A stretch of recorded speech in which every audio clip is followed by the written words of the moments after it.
Assalamu aleykum.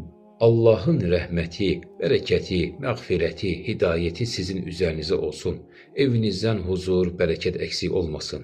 Allah Teala sizi daim qorusun. Deməli, 27-ci söhbətimiz olacaq. Şəhidimiz Abidov Ramik. Allah rəhmət eləsin, Allah məkanı cənnət eləsin. Deməli, həya haqqında söhbətimiz olacaq. Bugünkü söhbətimiz, deməli, həya nədir? İnsanın deməli Allaha, Peyğəmbərə, cəmiyyəti və özünə qarşı həyası necə olar? Onu Allahın izinə acizanə olaraq ən çox mənə və sonra sizə xeyirli, faydalı və bərəkətli olsun. Deməli, həya nədir? Həya insanın özünə, Allahına, Peyğəmbərinə, cəmiyyətə və özünə qarşı həyalı olması, sayğılı olması və həddini bilməsinə, özünə hörmət, Allaha, Peyğəmbərə, insanlara hörmət etməsinə deyilir. Subhanallah. Həyanın balaca tərifinə gəldikdə, insanın həddini bilməsinə deyilir. Subhanallah. Allahın uca, əziz, amma özünü aciz, naciz, günahkar olduğunu bilməsinə deyilir. Təvazökarlığın zirvəsinin tam zirvəsinə deyilir. Subhanallah. Peyğəmbərimiz də bir hədisdə buyurmur ki, həya vəl-həyau vəl-imanu. Yəni, həya imandandır. İmanın bir parçasıdır. İmanın bir hissəsidir. Həyasız iman, imansız həya olmaz. Subhanallah. Peyğəmbər sallallahu aleyhi və səlləm hər zaman həya sahibidir. Həyasını qoruyardı. Hər zaman oturuşuna, hər zaman fikir verərdi. Hər zaman Allahın huzurundaymış kimi hiss edərdi.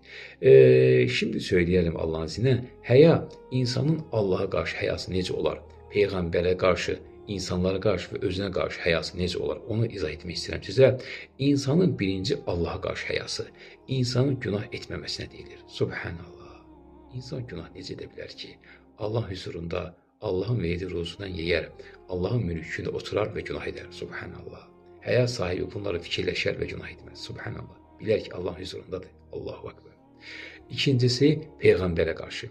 Peyğəmbərin sünnətini, həyatını yaşamasına deyilir. Yəni, indiki vaxtda, indiki dövrdə yaşamaq mümkün deyil. Çox cüzi, çox az yaşayırıq. Amma niyyətimizdə bu olsun, əməlimizdə bu olsun. Yəni, ən azı, cüzi, nəsə bir sünnətini, bir həyatını yaşaya biliriksə, nə mutlu bizə. Allah Subhanahu bizi onları yaşayanlardan etsin. Üçüncüsü, cəmiyyətə qarşı. İnsanın cəmiyyətə qarşı əxlaqlı olması, sayğılı olması, həyalı olması, öz həyasını insanlara nümayiş etdirməsinə deyilir. Subhanallah. Və insanın tək olanda həyası. Bu isə, bu misal vermək olar ki, insan hər zaman abur həyasını gözləməsi. Yəni, tək qalanda da, Allahla olanda da bir halda olar. Subhanallah. Yəni, insanların yanında bir halda, amma öz başına bir halda olmaz. Hər zaman eyni halda olar. Subhanallah. Allah görmüş kimi hərəkət edər. Allah Subhanahu bizim